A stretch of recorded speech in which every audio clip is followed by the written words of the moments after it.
Hi everyone, कैसे हैं आप सब। आई होप आप सब अच्छे होंगे। आज ना हमें बाहर जाना है और इसी के ऊपर बेस्ड मेरा एक छोटा सा व्लॉग है जिसमें मैं आप लोगों के साथ ना कुछ टिप एंड ट्रिक्स शेयर करने वाली हूँ कि जब भी हम कहीं बाहर घूमने जाएं उससे पहले हमें किस किस चीज़ के प्रिकॉशंस लेने चाहिए और कैसे चीज़ों को मैनेज कर कर जाना चाहिए। मैं यहाँ पर 2 नाइट्स और 3 डेज़ के लिए बाहर जा रही हूँ, इसलिए मैं आपके साथ ये छोटा सा वीडियो शेयर कर रही हूँ जिसमें मैंने अभी बच्चों को स्कूल भेज दिया है और मैं लास्ट मिनट वाली पैकिंग कर रही थी। थोड़ा सा बाकी था। रूम की मैंने अच्छे से क्लीनिंग डस्टिंग कर दी थी जो रोज में होती है। लगेज बिल्कुल पैक है। अब चलते हैं सबसे पहले किचन में, जहाँ मैं ट्रैवलिंग थोड़ा सा फूड बनाऊँगी जो मैं आपके साथ शेयर करती हूँ। मेरा क्या होता है ना, मैं जब भी जाती हूँ हमें जाने में, हम जहाँ जहाँ से जा रहे हैं और जहाँ तक जा रहे हैं उसे जाने में हमें 3.5 से 4 घंटा लगेगा और मेरे साथ 2 छोटे बच्चे भी होंगे। और तो बच्चे नहीं भी होते हैं तो भी मैं कोशिश करती हूँ कि मैं कुछ ना कुछ थोड़ा बहुत स्नैक या थोड़ा बहुत कुछ भी अपने साथ कैरी करूँ होममेड, जिससे हम चलती गाड़ी में आराम से एंजॉय कर सकें और खा सकें। और उसी की तैयारी मैं आज भी कर रही हूँ। अभी तो मेरे साथ दोनों बच्चे भी होंगे, उन्हें मैं स्कूल से ही पिक कर लूँगी।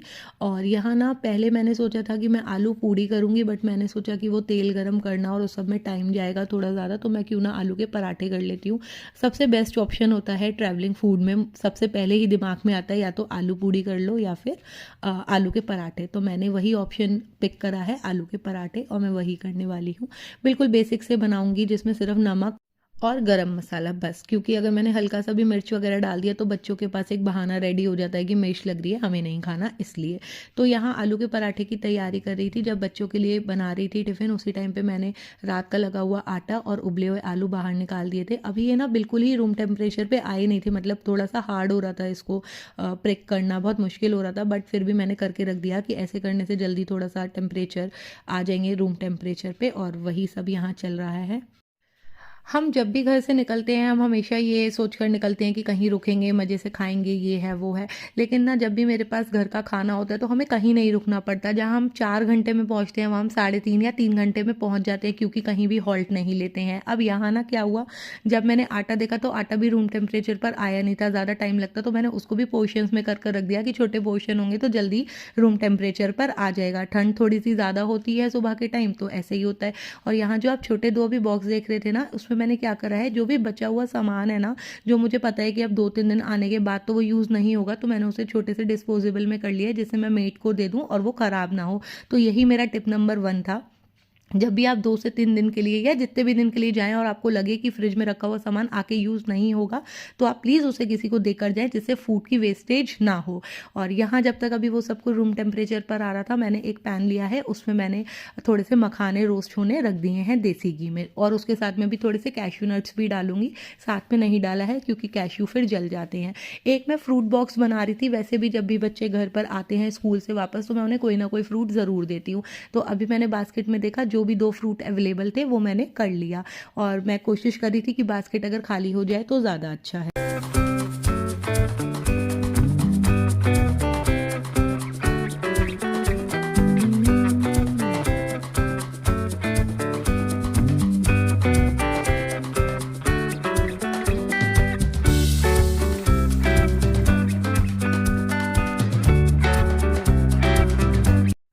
यहाँ फ्रूट बॉक्स बिल्कुल रेडी है। मैंने इस पर कोई भी सॉल्ट वगैरह नहीं डाला था क्योंकि वो ख़राब हो जाता है। और साथ साथ में अपने मखाने भी देखती रही थी। अब बारी आ गई थी कि इसमें मैं अपने कैश्यू नट डाल दूँ, क्योंकि मखाने ऑलरेडी हो गए थे, थोड़े ब्लैक भी हो गए थे क्योंकि मैं वहाँ बिजी हो गई थी इसलिए। और यहाँ मैंने थोड़ा सा सॉल्ट डाल दिया। अब मैं गैस बिल्कुल ही बंद कर दूँगी क्योंकि जो कैश्यू होते हैं ना वो बहुत जल्दी कलर चेंज करने लग जाते हैं। अब जब तक मेरे मखाने रूम टेम्परेचर पर आएंगे तब तक मैं पराठों पर वर्क करना शुरू करूँगी। और यहाँ मैं अपने पराठे बनाना शुरू कर रही हूँ।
जब तक पराठे वगैरह हो रहे हैं तब तक यहाँ मखाने भी बिल्कुल रूम टेम्परेचर पर आ चुके थे और मैंने उसे भी बिल्कुल रेडी कर लिया है, बिल्कुल पैक कर लिया है ले जाने के लिए। यहाँ पराठों का नंबर है, अब पराठे करेंगे। पराठों को भी जब तक थोड़ा बहुत वो रूम टेम्परेचर पर आएंगे तभी मैं पैक करूँगी। कभी भी हमें गरम गरम खाना पैक नहीं करना चाहिए, वो ठीक नहीं रहता है। अच्छा, यहाँ जो टिप नंबर 2 मैं आपसे शेयर करने वाली हूँ, जो हमेशा मैं भी करती हूँ, आप जब भी खाना वगैरह पैक करें ना तो आप कोशिश करें कि आप डिस्पोजेबल में करें। उसके ना 2 फ़ायदे हो जाते हैं।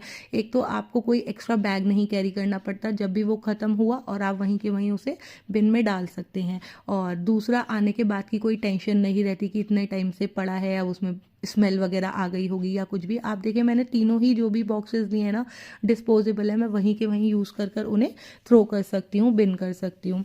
और यहाँ जो पराठे थे वो 3 थे, तो 3 तो लेकर नहीं जाते, ऐसा बोलते हैं, सही नहीं होता 3 चीज़ें, तो मैंने उन्हें डिवाइडेड बाय 2 कर दिया।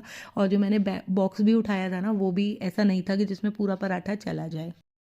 यहाँ पैकिंग करने के बाद, ये सारा फूड वगैरह पैक करने के बाद थोड़ा सा क्लीनिंग की बारी आएगी, जो कि बहुत ज़रूरी है। बस अब किचन क्लीन करते हैं।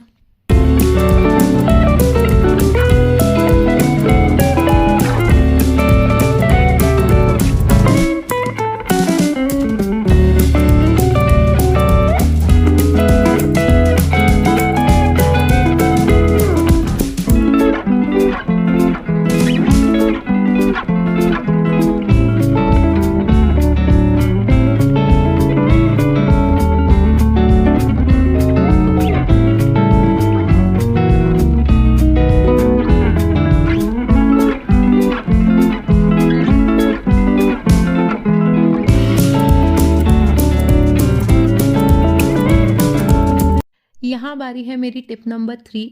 आप जब भी अपने घर से बाहर जाएँ ना 2 या 3 दिन के लिए, तो आप अपने डस्टबिन को ना बिल्कुल ही खाली कर कर जाएँ, क्योंकि उससे ना एक अलग ही स्मेल रह जाती है। तो या फिर आप कहीं ऐसी जगह रख कर जाएँ जहाँ पर वेंटिलेशन अच्छा खासा हो और वो स्मेल ना रहे। यहाँ मेरा खाना बिल्कुल पैक हो चुका था, तो मैंने सोचा उसे भी डाल लेते हैं बैग में, एक अलग से कैरी बैग में। और वही मैंने करा, जिसमें मैंने थोड़े से टिश्यू पेपर्स रखे हैं और सारा जो भी तैयार किया था वो रखा है, 2 पेपर कप्स रखे हैं, सारा कुछ ही डिस्पोजेबल मैं यूज़ करना प्रेफर करती हूँ, कैरी नहीं करना पड़ता। और एक ये वाटर बॉटल, जो कि ये भी डिस्पोजेबल है, नेक्स्ट टाइम तो यूज़ नहीं होने वाला है। अब यहाँ ये सब कुछ मैंने रेडी कर दिया था, बारी थी कि अब मैं भी फटाफट से रेडी हो जाऊँ, टाइम अब भागने लगा था। और यहाँ मैं भी बस अब रेडी होकर आ चुकी हूँ, बिल्कुल तैयार हूँ जाने के लिए। अपने घर के फंक्शन में जब जाना होता है तो एक अलग सी ही एनर्जी आ जाती है, बहुत अच्छा लगता है सबसे मिलने का। यहाँ टिप नंबर 4, जब भी आप अपने घर से जाएँ तो आप अपने सिलेंडर्स को ना बिल्कुल भी ऐसे ओपन ना छोड़ कर जाएँ। मैं कभी ऐसा नहीं करती हूँ। ये जो अभी मैंने आपको दिखाया, ये मेरे बाथरूम का सिलेंडर था और ऐसे ही मैं किचन का करती हूँ। अब जो आप स्क्रीन पर देख रहे हैं, मैं सारे ही ऊपर का फ्लोर बंद करने आई थी, सारे ही रूम्स वगैरह। और जब भी मैं कहीं बाहर जाती हूँ मैं कोशिश करती हूँ कि थोड़ी बहुत विंडो खोल दूँ, जिससे वेंटिलेशन बना रहे, नहीं तो घर पे आने के बाद ना एक अलग सी महक हो जाती है, घर में एक अलग सी स्मेल हो जाती है। और यहाँ बस मैं मंदिर में आई थी मत्था टेकने, और अभी जोत जल रही थी, तो अभी तो मैं मंदिर बंद नहीं कर सकती थी जब तक जोत शांत नहीं हो जाती। यहाँ सारे ही मैंने कर्टन्स वगैरह डाल दिए हैं। जब हम जाते हैं और घर को साफ देखते हैं तब इतनी खुशी नहीं होती जितनी वापस आकर देखते हैं कि घर बिल्कुल साफ सुथरा है, कोई हेडेक नहीं है। तो इसीलिए मैं ऐसा करती हूँ। वीडियो एंड पे आ चुका है। Bye, subscribe, like, thank you.